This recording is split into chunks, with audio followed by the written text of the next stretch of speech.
Every single person that's sitting on the seat when Bernie Sanders was saying these exact same words portrayed him as a radical. Okay? Portrayed him as a threat. One must ask the question, why? Now they see it? Interesting.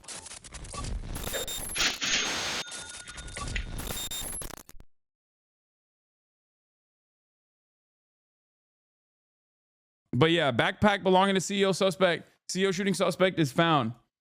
In the shooting death of the head of one of the nation's largest health insurers. ABC's Morgan Norwood is here with the latest. Morgan, good morning. Good morning to you, Whit. Yes, police say the suspect behind that brazen ambush of CEO Brian Thompson earlier this week likely took a bus out of the city, but he left behind a critical piece of evidence, his backpack. And as investigators comb through it for clues, the FBI is joining what's now a nationwide search and offering a $50,000 reward. This morning, the frantic search for the killer behind the assassination-style murder of UnitedHealthcare CEO Brian Thompson now turning into a nationwide manhunt. According to sources, investigators believe the suspect escaped New York City, last seen at 6:59 a.m. on Wednesday, riding a bike out of Central Park after the shooting. Police say the suspect hopped into a taxi, headed to a bus station, and made his getaway. Friday, NYPD officers combing Central Park doing a... I think there's something... I mean, I can't help but love this story because it's like, it's literally everything that I've talked about, like for years, all of it coming together. You have the understandable resentment and anger that massive swaths of the American population feel towards healthcare and towards executives in general that are involved in healthcare. Like the resentment that they feel is palpable. That's number one. So the reception of this story has been genuinely different than the way that the media is covering it. That's number one. Number two, police incompetence. Something that I talk about all the time is police incompetence. The very fact that this multiple billion-dollar, one of the largest standing militaries on the planet force, the NYPD, is so woefully incompetent. And it's not necessarily a bad thing in this circumstance, but it is a bad thing when there are real crimes happening and they're tasked with solving them and they fail to solve them. But like, it is so publicly in display that one of the most effective, supposedly, one of the largest, most effective police departments on the planet that have a submarine, okay?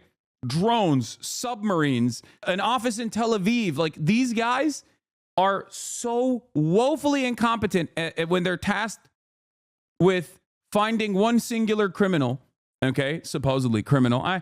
It's a loaded word, right? That walked up in broad daylight and domed a healthcare CEO and calmly walked away, got on a bike and went into Central Park to lower his 5-star rating down to 0 stars instantly. Central Park is the real life version of spray and pay, okay? That's it. You go in with 5 stars in the Central Park, you come out 0 stars. Okay? Straight up.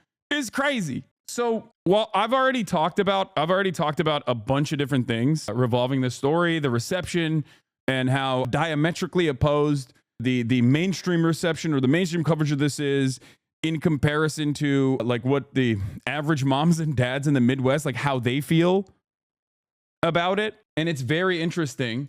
It took him 3 days to find the backpack that he dropped. Okay. And for the record, the backpack is like a classic.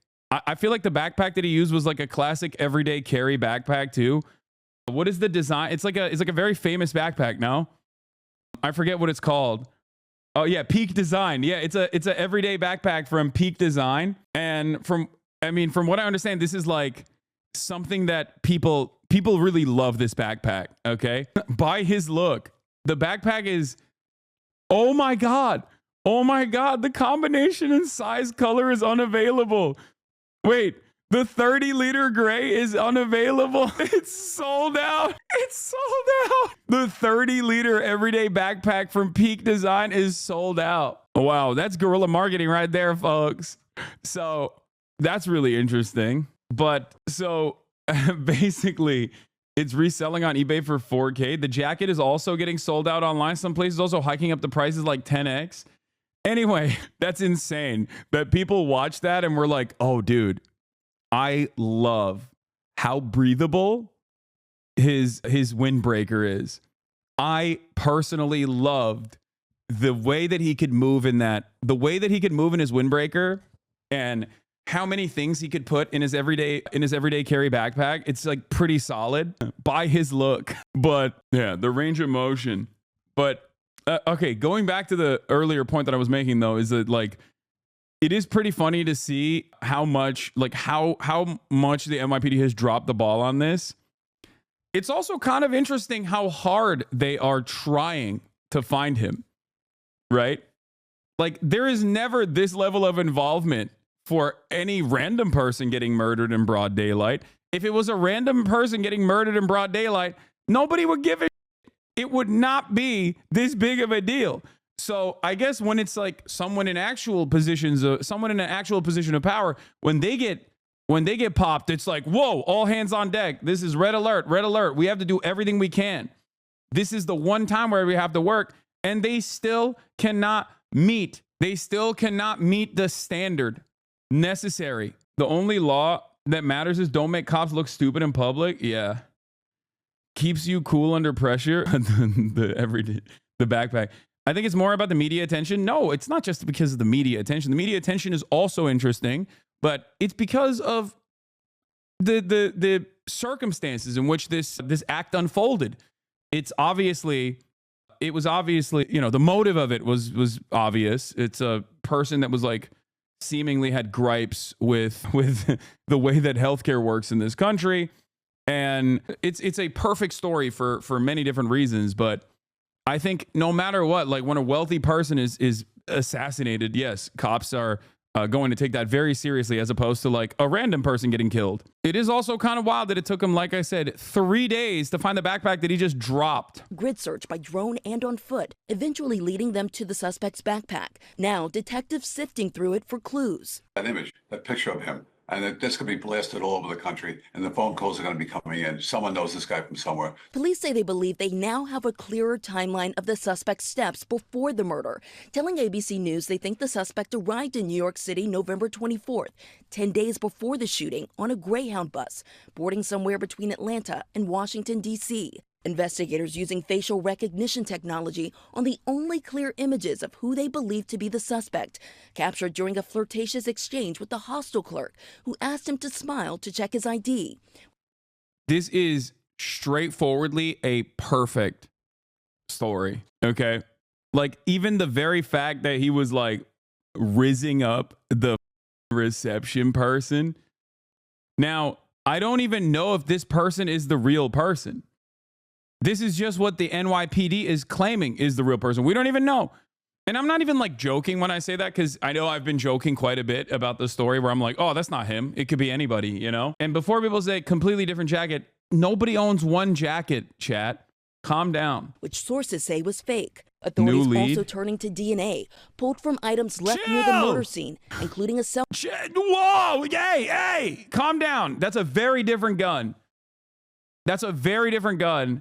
That's not, that could be anybody. That could be anybody. It looks like I wasn't here. I was in the UK. Stop. I was in the UK when this happened. Okay. Totally different gun also. No suppressor. 50K easy. Cell phone and a smudge fingerprint from a water bottle they say the suspect bought at a Starbucks minutes before the shooting.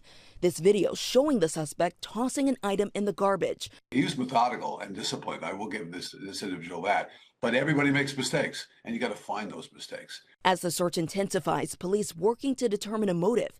Police believe the gunman is a disgruntled ex-employee of UnitedHealthcare or an angry client. Today, value-based care is the centerpiece of our growth strategy. And now other corporations. I think one of the craziest parts about this is that like this dude is still like small fry. Okay. He's not even the top dog. Like the UnitedHealthcare structure, like there's a UnitedHealthcare group. Okay. This guy is the CEO of one of the many different tentacles under the UnitedHealthcare group. So like he's a low level CEO. He's still not a good guy. Okay. His actions are not great. Right. His actions were not great. But it is interesting. It is interesting to think that, like, there are still, you know, less accessible people that are out there. I heard that some pharmacy techs were saying yesterday no claims were being denied, where it usually is like 30 to 40% getting instantly denied. Yeah, it's a really interesting situation, isn't it? I mean, we saw Blue Cross Blue Shield Anthem reverse their decision like overnight to no longer offer coverage to anesthesia over a certain period of time.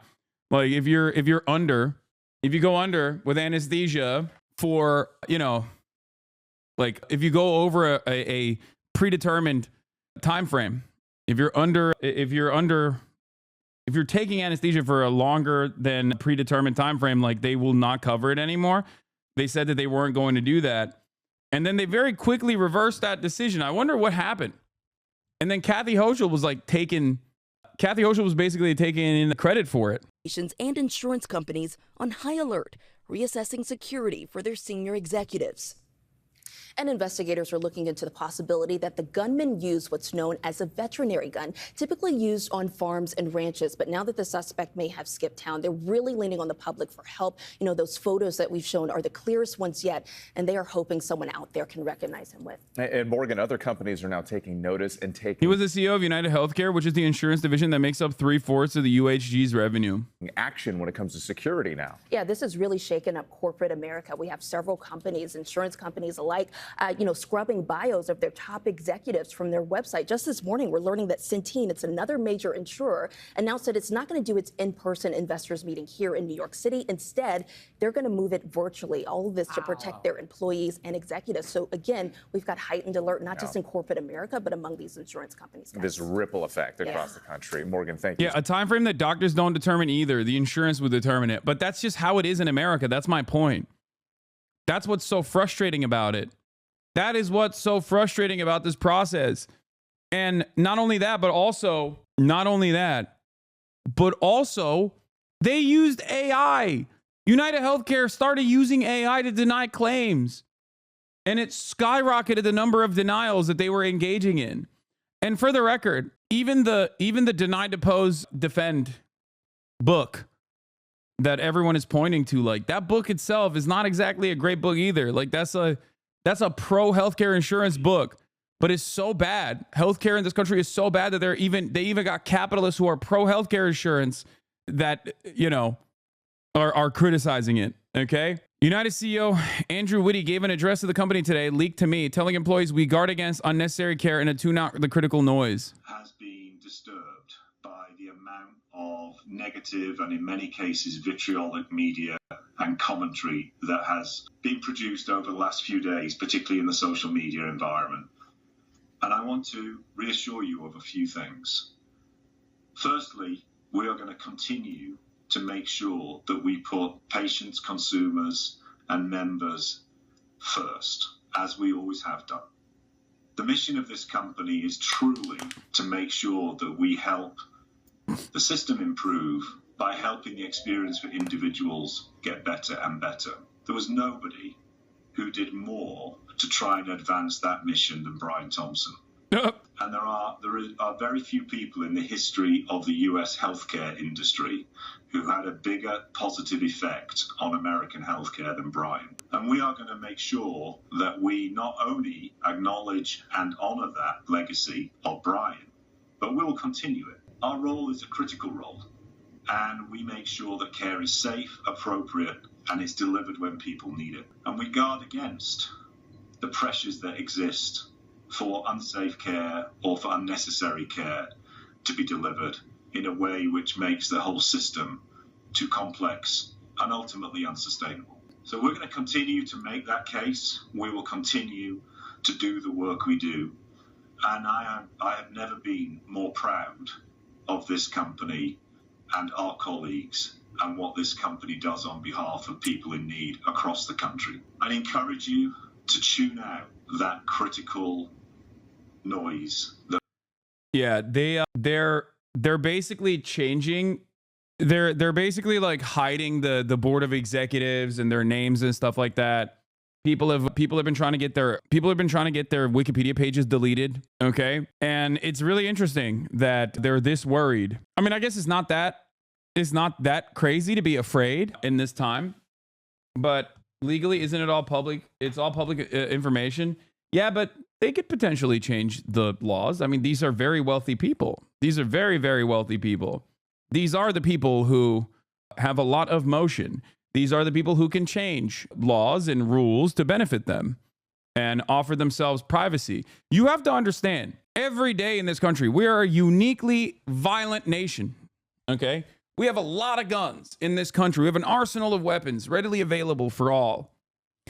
And every single day, there is another mass shooting that takes place. And it is so commonplace. This kind of violence is so commonplace in this country that it doesn't even meet the standard of like regular news coverage. This, on the other hand, has made news coverage. And the reason for why it has made news coverage is because this person was acting out the desires, I think, and the resentment that many Americans feel. Okay? I think that's what it is. That's why a lot of people are terrified. Because in the aftermath of the shooting, people were like, oh man, you really can't even be safe on these streets. The shooter is still at large. And I was like, I'm not a healthcare CEO. What do you mean? I don't think this guy is interested in killing other people, or at least random people. I'm not afraid, I am more afraid of random cops, straight up. Got a push notification to exercise caution because the UnitedHealthcare shooter is still at large. I personally do not feel like I am on the shooter's radar because I am not the CEO of a highly divisive multi-billion-dollar insurance company. Yeah. Warning me about a guy who's out there killing billionaires is like warning a dog about phishing scams. So this is like the Chappelle bit about the LAPD offering protection to him because he was mentioned in Dorner's manifesto. I am not the one who needs protection. Yeah, exactly. So I think this is unique. The commentary that I made, the commentary that I had in the aftermath of the Trump shooting, the first one, is quite similar to this instance. Because in America, in the United States of America, normally when people experience some kind of anger or are having like, a mental health episode or something, they often will go and kill the least protected, most marginalized targets. They just go to their school, right? And then they shoot up like a bunch of children or their teachers or something. It's rarely ever directed at someone in a position of power. And that is the norm. And as long as that is the norm, we will never get any changes on gun laws. We will never get any changes that actually protect the average Americans. We're actually used to the average American being slaughtered, butchered, senselessly. But this was a directional act of violence. And I think that's the reason why a lot of people in positions of power are fearful.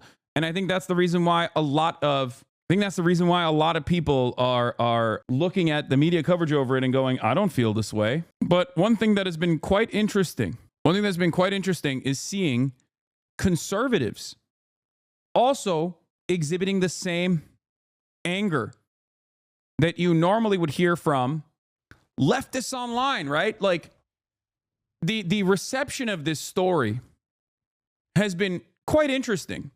Americans from all different walks of life, from all different kinds of backgrounds, different political ideologies that have all been over directly by the privatized for-profit healthcare structure in this country also carry the same resentment that the shooter had.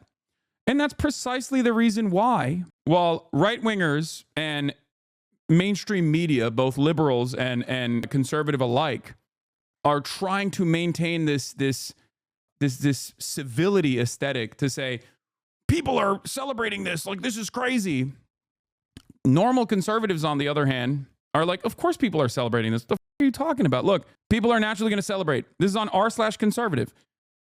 This man's death is an allegory for the failure of privatized healthcare as a whole.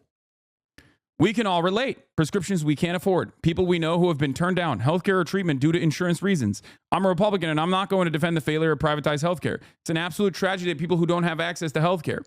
I know that sounds like a lib talking point, but this is America. Healthcare should be just as great as the rest of our country. Complicit for over 7 million deaths. 1/3 claim denial rate. UHC being investigated for using algorithms that automatically deny claims. UHC has some of the highest healthcare premiums and costs. All the while, he was a CEO and making over $10 million a year. Also, he was being investigated for fraud, money laundering. This man did not have clean hands. I'm not justifying murder, just stating facts. And in America, healthcare costs are still higher than many countries around the world while providing subpar service compared to said countries. This act of violence, okay, in and of itself is ripping through the social fabric, right? Because this is vigilante justice, all right? And that's in almost every single circumstance. I wouldn't say unacceptable in every single circumstance, but like that is something that should not exist in a healthy society. But we are not living in a healthy society. And the very fact that people are also celebrating this vigilante justice means that there is like very deep-seated and valid resentment that people feel towards these institutions. Understandably. That's it. That's it. And it's kind of crazy because like this is unique for the conservatives. And the reason why it's unique for the conservatives is because conservatives love vigilante justice. Their own version of vigilante justice is oftentimes directed at appropriate targets, those without any power whatsoever. Conservatives have celebrated Kyle Rittenhouse. Conservatives have celebrated that old guy that looks like Santa Claus that killed those climate protesters that were blocking traffic. Conservatives celebrated Daniel Perry, who killed in broad daylight in a crowded subway car a black homeless person who was exhibiting a mental health episode. He choked him to death. Conservatives celebrated Daniel Penny. Did I say Perry? Sorry. Daniel Penny, and still do. So this is unique for a lot of conservatives, I would say, because normally this is a person in a position of power. This is a person that is at the top of a reputable institution. Healthcare is important. Normally, you don't hear this kind of sentiment being expressed by conservatives, except as right-wingers try to polarize the subject and hit it from the angles that they're used to try to get their fan base to agree with them, to see this in the way that they see it. Right-wing commentators and mainstream media are failing to get people to be upset at the shooter because I think their personal experience with healthcare is so bad that they are aware of the inconsistency with what a wealthy political commentator like Ben Shapiro is saying. This video, by the way, apparently is sitting at 21,000 dislikes, and how they personally feel. I work in a factory in a deep red state. My coworkers all voted for Trump and wear his merch. They were laughing at this incident. It's not just the left. Ben, you're a millionaire. You're on a true blue-collar conservative. You're a rich guy that tries to appeal to working-class Republicans. You don't understand what poor people go through. Why do you pick on the left? This is bipartisan. You're out of touch. Ben, this issue is like a 99% versus the 1%. Your audience is more likely working-class conservatives. We get denied health insurance claims and get screwed because we aren't rich like you. Remind me when you said we don't need to retire at 65. I'm glad the comments are giving Ben a reality check. Ben Shapiro is the CEO of his own company, so it makes sense he might see a little of himself as the victim. It ain't just the left. Ben tried to do this as a shocking targeted attack, and the left celebrates. As an independent content creator on the right, obviously, his job is to get people in his audience to say, killing a CEO is inappropriate. Of course. The norms, the civility. You can't kill a person in a position of power. Are you kidding me? The fuck? That's not allowed, right? And I'm not even saying that you can do that, okay? I'm not saying that at all because I am a humanist, okay? I don't believe in the death penalty. Ben Shapiro does. I don't. I don't believe in capital punishment. My solutions are, in my opinion, a lot better than whatever the fuck these guys are saying. I personally am a firm and committed believer in universal healthcare. If we had universal healthcare, this kind of resentment would not exist. It's the same principle behind Me Too. Me Too movement was a movement that absolutely swung in the direction of justice, vigilante justice, because the institutions were not doing anything about mass harassment, sexual assaults in the workplace, right? And then as vigilante movements, as is the case with most vigilante movements, it went far. It went too far, and then the pendulum swung back. Right? And it's really interesting that Ben, Tim Pool, Matt Walsh have all tried to, it's at 8.5K dislikes. Sorry, it's not at 19K. Thank you, Little Bear, for showing me how many dislikes it is. The dislikes are still outweighing the likes on the video. But they are trying to spin it. Okay? They are trying to spin it as hard as they can. They're trying to spin it as aggressively as they can. Matt Walsh's initial reaction was, oh, it's because they killed a white guy. And the left is celebrating it because it's a white guy. Yeah, here it is. The left is outright praising the first-degree murder of a health insurance CEO because he's a white male. If he was the CEO of the same company was a black woman, you would not be seeing any of the gloating and celebration. I hope everyone understands this basic point. There are two videos, dog. One has 20K dislikes. The other one, oh, wait, it does. The evil revolutionary left cheers murder. Oh, my God. Oh, my God. He made two videos on this. It is at 21,000 dislikes. Wow. So Matt Walsh immediately went in, and I noticed this because that other federal agent, what's his face? The Navy intelligence, former Navy intelligence guy, Jack Posobiec, was like, this guy's not a real hitman, right? Like, they were trying to find a way to still criticize the person that shot the CEO, but like do it in a way where they could rally their own base. But their own base was like, no, we like this. We like this a lot. And all this does is make them look like they are out of touch charlatans that are directly trying to make divisive commentary on this matter. The left is outright praising the first degree murder of a health insurance CEO because he's a white male. If he was the CEO of the same company, but it was a black woman, blah, blah, blah. Most people were like, no, yeah, this is the replies to Brian, the CEO, okay? Brian Thompson, the CEO's LinkedIn post from a year ago. Brian Thompson, this seems like a laudable mission, but UnitedHealthcare Group is failing my mother by not providing her basic care to get better and get back to her life. I think a lot of people realize that there is no right-wing identitarian politics in a moment like this, because it's such a clear-cut example of, right and wrong. I saw this. Yeah, I just realized that your entire business model requires us normal folk hate each other. I would say that healthcare is one of the most important issues in this country, one of the most glaringly obvious historic wrongs in this country that continues.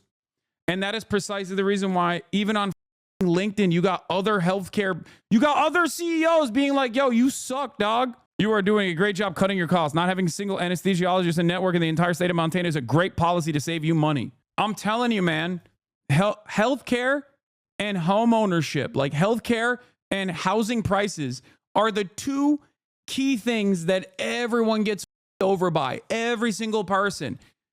If a party was tackling that, they would be running the table permanently.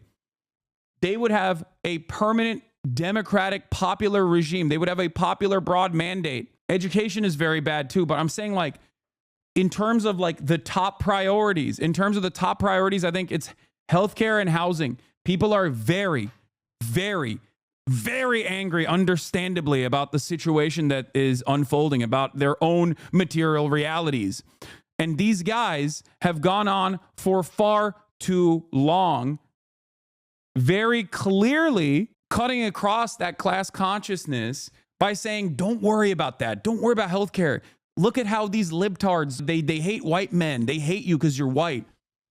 All they do is they care about trans people. That's all they care about. And I think this kind of divisive narrative does not work in a situation where, like I said, it's a glaringly obvious problem with very real resentment. This proves you right on the take of the Walton family being persecuted and the egg prices going down. Yeah. Remember on Pod Save America, I said, if Kamala Harris came out and said, I am going to arrest the Walton family, and that is how we're going to claw back these egg prices, Americans would be 100% on board. Okay? She doesn't need to go that far. But you have to understand, like people don't care what the solutions are as long as there is a solution to those problems. Do you see what I'm saying? And it's clear. If someone was like, I'm going to arrest every healthcare CEO and we are going to institute some kind of like normal, good healthcare that every other country has, every other comparable nation state has on this planet, people will be like, yeah, no, that's it. That's my I love that. That's assuming the median American knows who the Waltons are. No, it doesn't matter. It doesn't matter. You're misunderstanding the point. I'm using the most extreme example I can use something that like the Democratic Party is never going to do, but I'm using the most extreme example, something that normally Americans should be fearful of because of a century of Red Scare propaganda. And even then, I think they would still be on board. They would be like, okay, no, I see it. This is not the like solution. Okay. I'm not saying that the solution is like going out and instituting vigilante justice against like random CEOs. The solution is legislative change. But I think that there can't be this much pressure without a pressure valve, okay? You cannot have this much pressure building up, this much resentment building up, and consistently move people's attention away from the real vectors of pressure, real vectors of resentment. And this is a moment where very clearly someone did take vigilante action, right? And people were like, yeah, I don't care about this. This person has like killed my grandmother. I don't give a shit. You cannot hurt tens of millions of Americans in this systematized form of violence, in the words of Engels, this social murder, okay? And then expect people to also lap it up and care about the institutions. This is the same thing that I talked about with Donald Trump winning the election now twice. In 2016, he won because people were like, I'm angry at these institutions. F the establishment. I don't give a shit. Let's blow it up. And that's precisely what happened again. This time around, it happened once more, and people just don't understand it. Donald Trump's like, yeah, we're going to fix your housing prices. How am I going to do that? By deporting 20 million immigrants.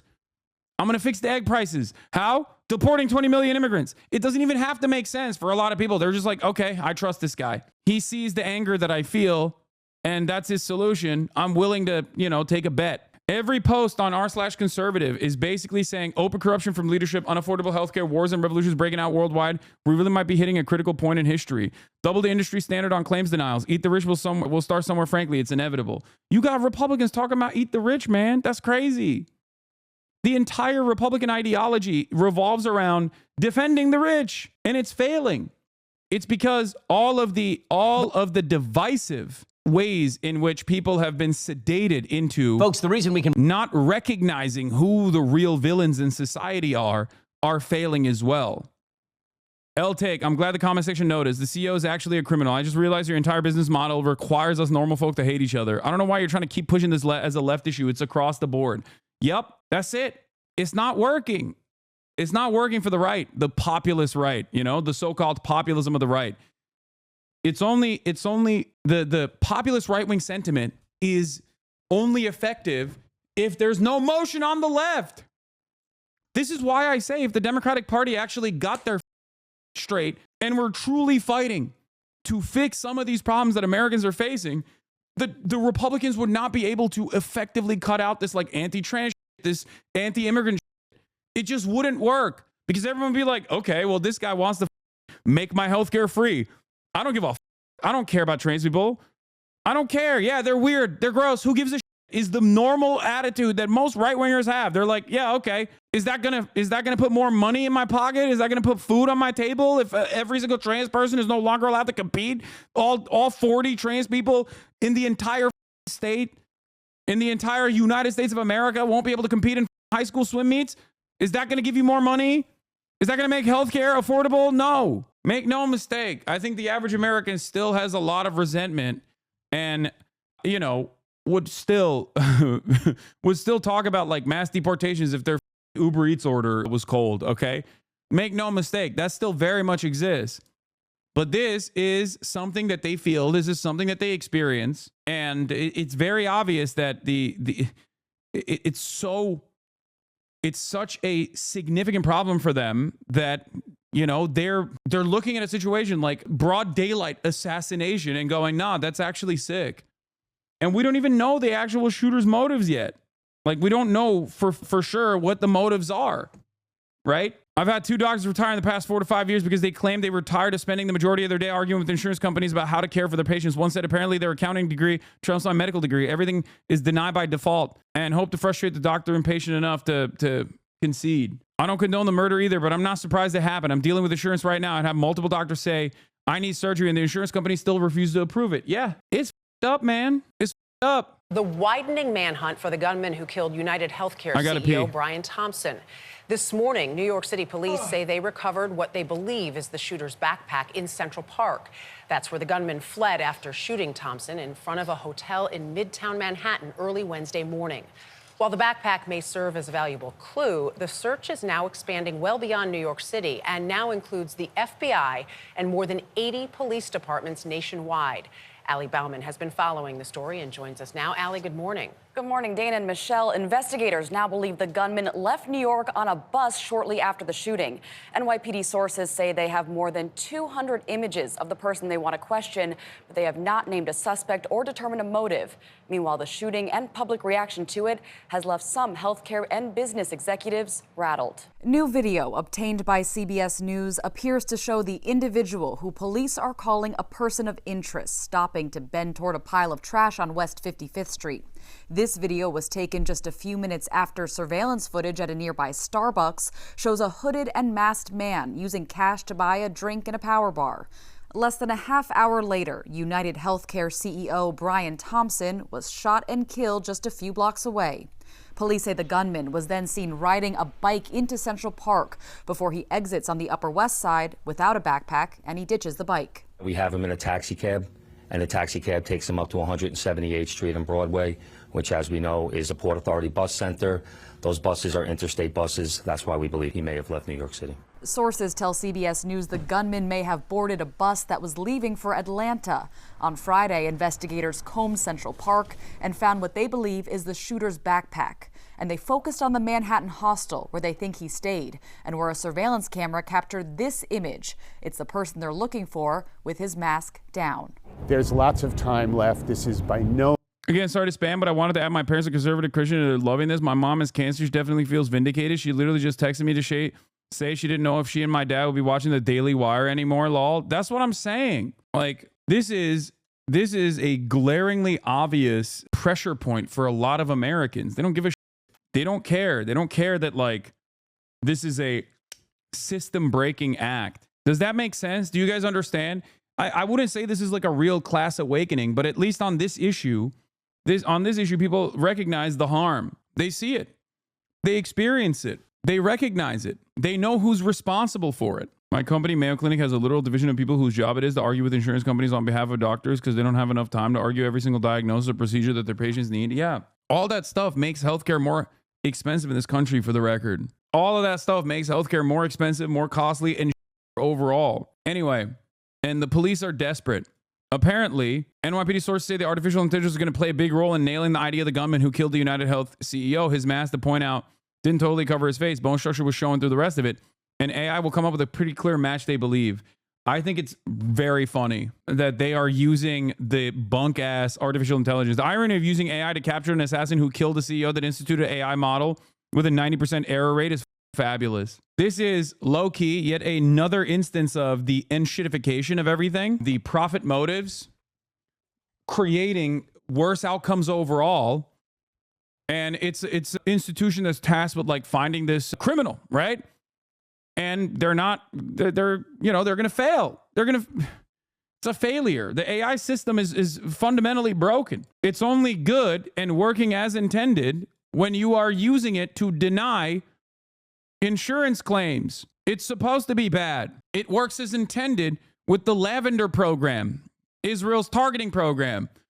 It works as intended when you're just using that as a plausible deniability to be like, oh, well, our Lavender AI targeting system found all of these people to be Hamas terrorists. AI doesn't work when you are actually trying to hyper target and find a specific individual. It's supposed to be a mechanism that you use to say, oh yeah, to use when you don't actually have to, solve the issue. No means in any way cold, this trail. This is a hot trail. Meanwhile, the shooting has reignited national anger with the healthcare industry. Investigators say the words deny, delay, and depose were etched into bullet casings found at the scene, words often used to criticize insurance companies' tactics in rejecting patients' claims. We're fighting with the insurance company over her dialysis to keep her alive. In the days after the shooting, social media lit. Yeah, the story very quickly turned into like the broad public reception and the anger that they feel towards this guy who just got murked and the entire insurance industry. You can't over tens of millions of Americans at the behest of the profit motive for years and years, and then expect people not to respond like this in a moment where there is some semblance of vigilante justice at play. Okay? This requires systematic overhaul. Okay? This requires legitimate change. That's it. And these guys, these institutions, mainstream media, right-wing Republicans, people who maintain the aesthetic posture of civility, people who are desperately trying to frame this as a partisan issue, those people are woefully inequipped. They're underprepared. I don't think they were expecting this groundswell of positive affirmations for a person that did a crime in broad daylight. Americans are very crime-brained. They literally will be like, "Oh, you stole a Snickers bar from Target? Like, that's unacceptable. You should get a death penalty." Like, that's the attitude that people normally have. So in a country like that, all of a sudden, Americans are coming out of the woodwork, regardless of political ideology, turning around and saying like, "No, this was good." That's how severe the pain is for every American person. Up with Americans sharing their frustration with insurance providers.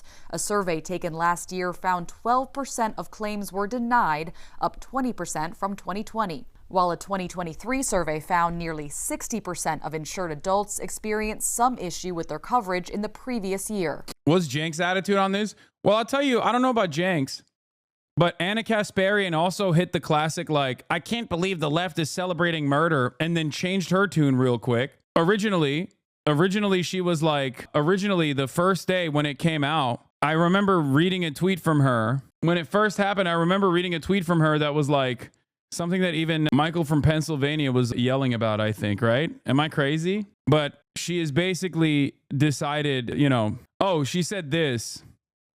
I mean, this is pretty much the same reaction leftists like him have when a working class woman is stabbed to death at a bus stop by a repeat offender they want roaming in the streets. But she very quickly changed it. Or are we just going to devolve into vigilante justice?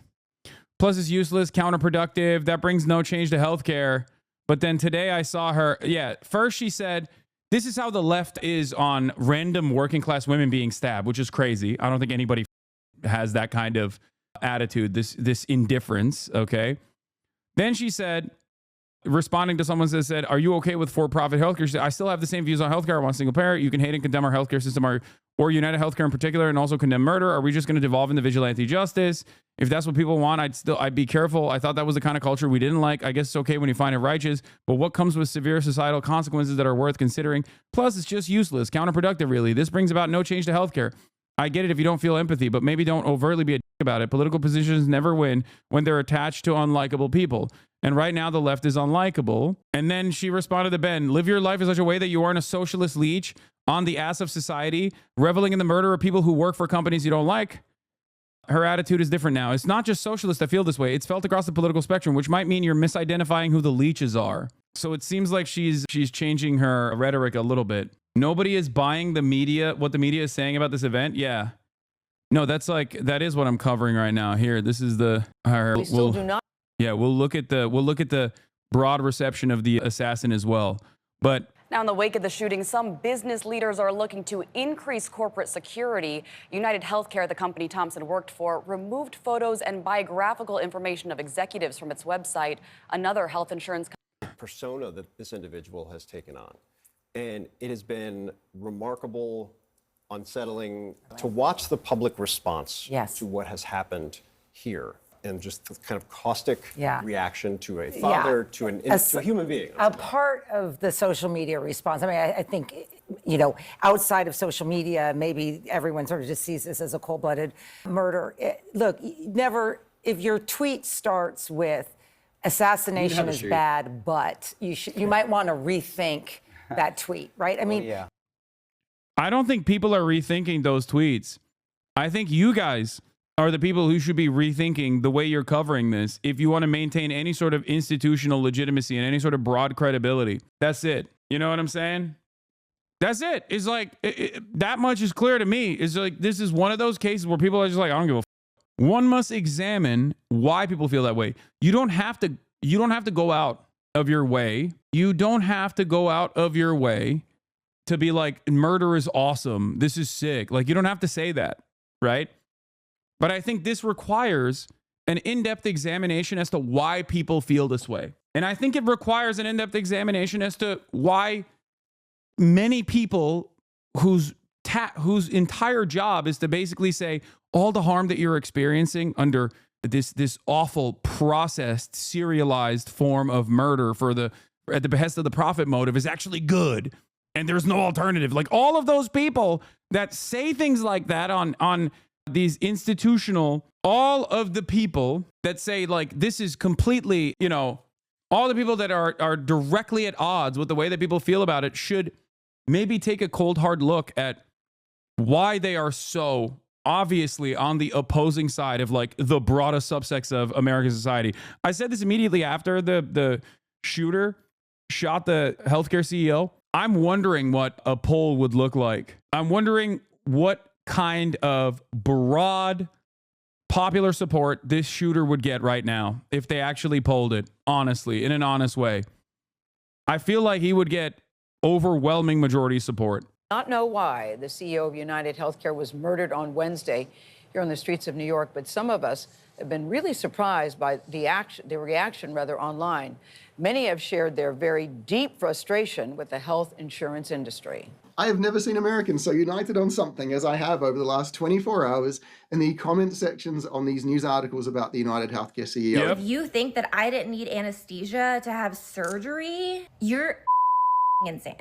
I'm having a hard time being empathetic to the situation whatsoever, because this is a billion-dollar company, okay, that denied. UnitedHealthcare's profit for the last year was $37 billion.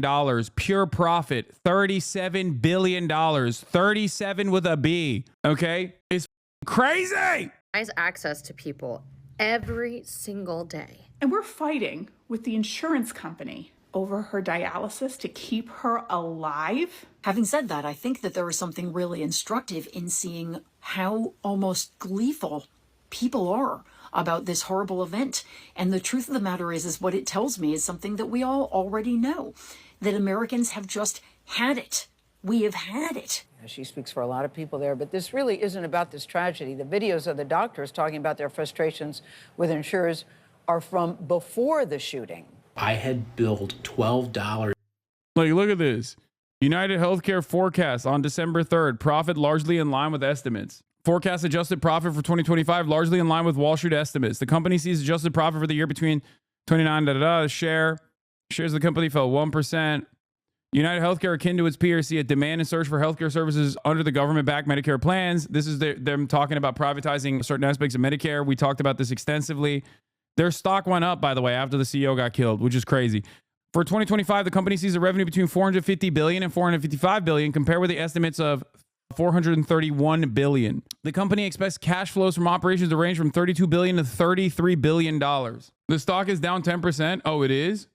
I thought it went up after. In the immediate aftermath, I thought it went up. Last tweet on this, but the idea that health insurance providers are greedy and squeezing customers to juice their profits is ridiculous, dangerous rhetoric. UNH's profit margins are 6%. Premiums alone don't even cover the cost of medical and operating costs. Then it shouldn't exist. If it's not profitable at all, then let's just not exist it.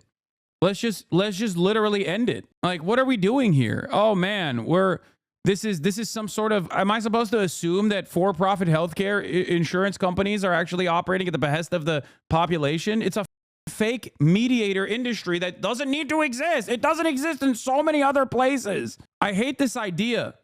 Yeah, by the way, that 6% profit margin is $33 billion, which is what's crazy. And yes, the stocks did go up immediately after he got shot. The real reason UnitedHealthcare stock prices spiked after its CEO's murder, they eliminated a redundancy. That's probably why. Civil war is inevitable. Elon Musk, it's not base to kill a CEO. Yeah. Civil war is inevitable and great if it's actually Americans fighting against Americans on, otherwise inconsequential things to those in positions of power. I don't know if Elon actually tweeted that second tweet, by the way. But I do know that him and every other him and every other CEO right now is probably in their diapers. I don't think the second tweet is real, for the record. It's not base to kill a CEO. I doubt that he would say that. He knows, he probably recognizes how much motion this has right now. Yeah, I saw him bring his little human shield, his little child to a public appearance. Anyway, what is this? Dear caregivers, you may be aware, I work for a smaller regional health insurance company in the West, and they're losing their here too law. They got armed security guards, but only the building where the executives are, where before they only had tasers, and they're asking employees to report suspicious things more intensely. It's beautiful to see the fear. You may be aware of the national news regarding the passing of UnitedHealthcare CEO. See, this is the issue with vigilante justice, though. Okay? The issue with vigilante justice is that, like, it can very quickly turn into unnecessary death and murders of, like, you know, random people that work at private healthcare companies that are just like low-level employees.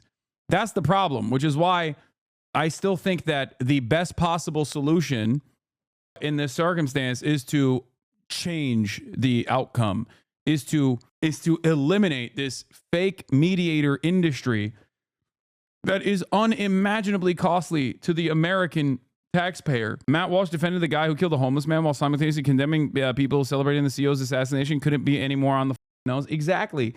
Because a lot of these Republican commentators, as opposed to like the actual normal, like working class Republicans, they don't mind when it's like, they don't mind when a powerless individual is killed. Some of the most marginalized people in society, they celebrate that. But when it's an actually powerful person that is killed, then all hell breaks loose. They're like, oh, this is a complete collapse of the systems. Oh, because they're tasked with defending these people. That's the point. I've never felt more reaffirmed in how correct I am when I said if Democrats actually pick these issues that people feel real, genuine harm around and tackled them, they would be broadly popular. That's it. This is an opportunity for the Democrats. If all you care about is electoral politics, okay, this is it. There is no better indication of how angry people are than Americans who literally operate by the Hammurabi Code normally going, nah, this vigilante assassination was good. Think about how much Americans actually love, you know, punishing criminals. And this is a instance where they are not interested in punishing a criminal who did the worst crime you could do. It's just an assassination in broad daylight. Politicians are so unimaginably disconnected from their constituents and their interests. And not only that, but also so is the media. And this is yet another instance where all of these institutions are like trying to present themselves as civility understanders, norm understanders, institution defenders.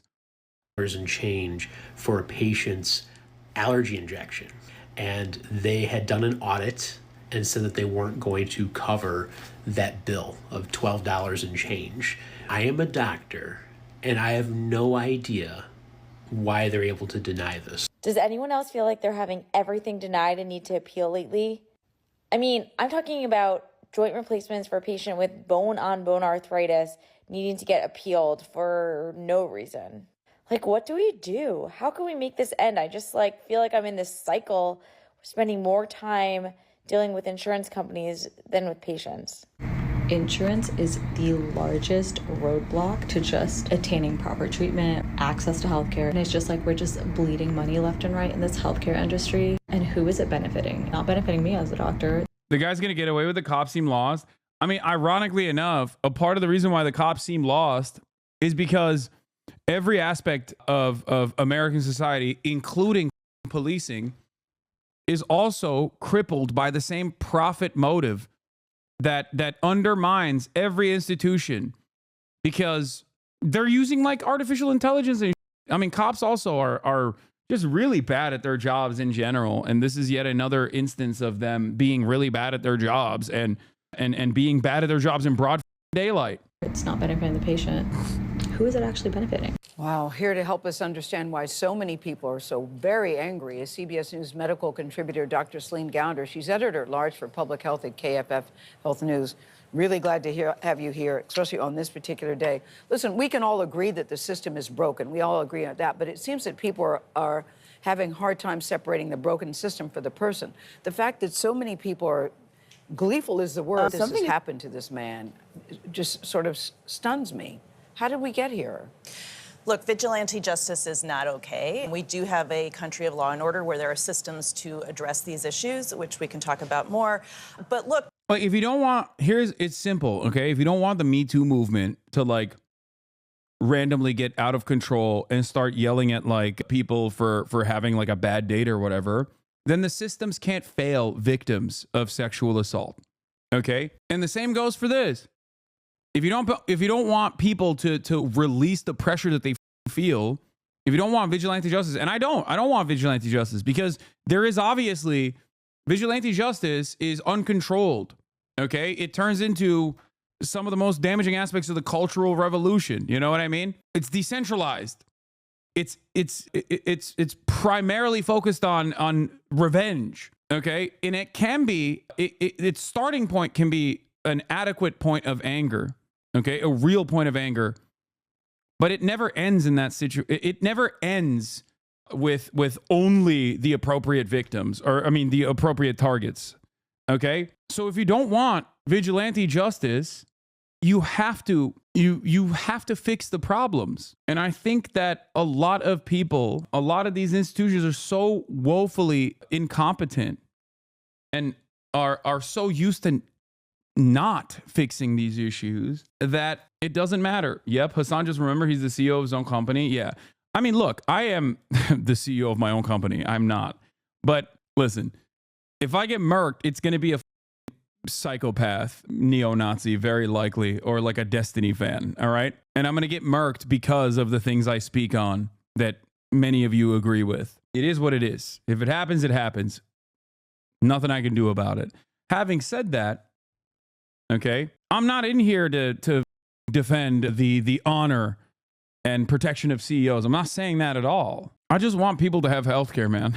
That's it. The CEO of his billionaire father's corporate empire. Yeah, I know. My billionaire father. So funny that they claim that my dad is one of the richest people on the planet. Like, my haters are so stupid. To quote Al Sharpton, the rent is too damn high. Healthcare costs are too damn high. And what we see in this country is that the number one cause of bankruptcy is healthcare-related expenses. According to KFF polling, after groceries, transportation, and rent, healthcare costs are the number one cost of concern to families in this country. Didn't you say healthcare is what radicalized you in college? Yeah. And so we've gotten to a point where healthcare is so inaccessible and unaffordable, people are justified in their... By the way, the rent is too damn high is not Al Sharpton. That's so funny that she said that. No, you shouldn't go broke trying to live. So the insurance industry can do something about this, can't they?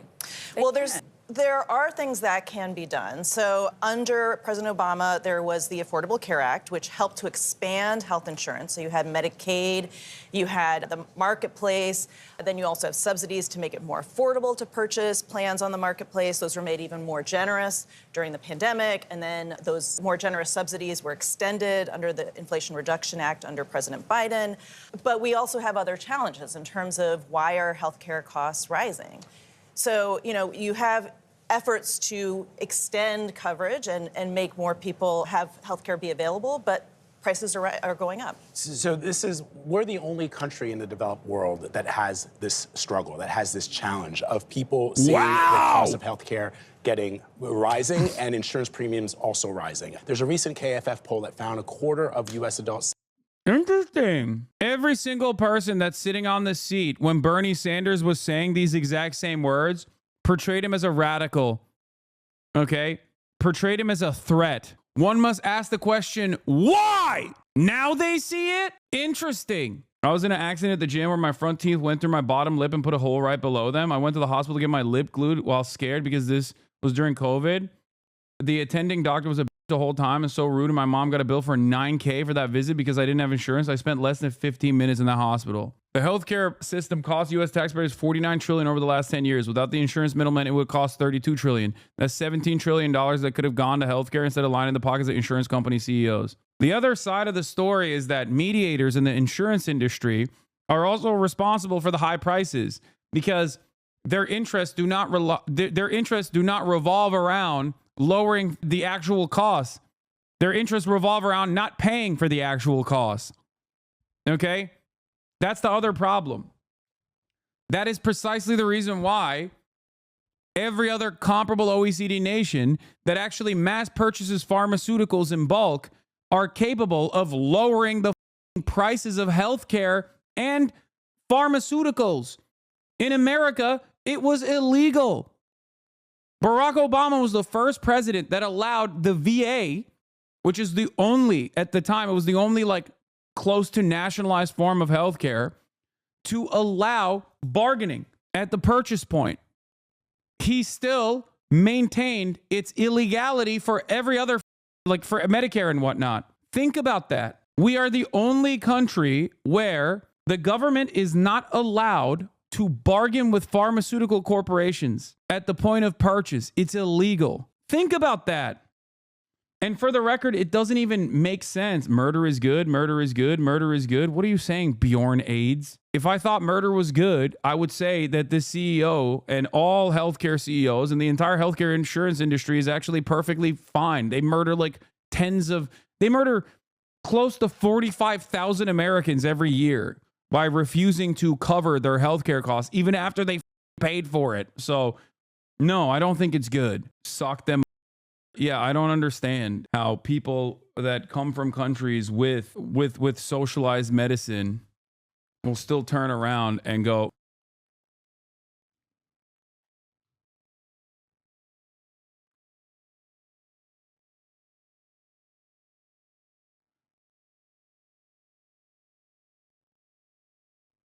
yeah. All jokes aside, it's really up to see so many people on here celebrating murder. No one here is the judge of who deserves to live or die. That's the job of the AI algorithm the insurance company designed to maximize profits on your health. An algorithm with a 90% error rate, by the way. But that's the whole point. You can use AI for like that because the entire point is to the entire point is to deny more. That's the whole point. That's where AI thrives. You can't really use AI to like actually target an assassin and find them or anything like that. Say they've skipped or postponed getting the care they need simply because of the cost. So what needs to change? Well, we have a very different healthcare system from other countries. We have a very piecemeal healthcare system with our coverage, with the way it's delivered.